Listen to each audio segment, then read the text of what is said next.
ایک بزرگ کا واقعہ آتا ہے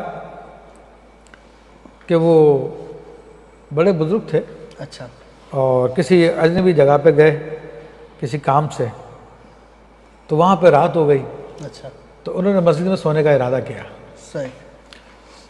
تو مسجد کا جو مؤذن تھا اس نے منع کر دیا کہ نہیں، مسجد میں سونے کی اجازت نہیں۔ پرانے وقتوں کی بات ہے، یہ 2 صدی ہجری کی بات ہے۔ اچھا تو اس بزرگ نے کہا کہ بھائی چلو ٹھیک ہے، مسجد میں تو مسجد کے دروازے میں مجھے سونے کی اجازت دو۔ انہوں نے کہا نہیں، یہاں پہ بھی سونے کی اجازت نہیں ہے۔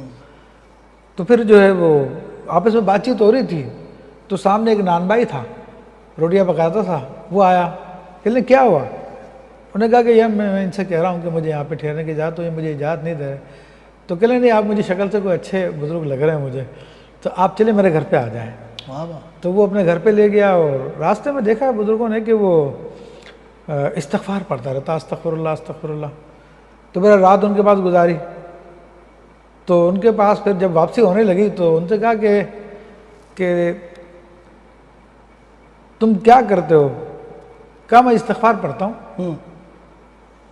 کہا الحمدللہ اس استغفار کی بدولت میری تمام حاجت پوری ہو گئی، اللہ تعالیٰ نے کوئی حاجت نہیں روکی، بس ایک میری خواہش رہ گئی ہے جو میں پوری کرنا چاہتا ہوں، کہ میں امام احمد بن حنبل رضی اللہ تعالیٰ سے ملاقات کرنا چاہتا ہوں۔ تو میری وہ مراد پوری ہو ہی نہیں رہی ہے، بہت میں نے کوشش کی ہے۔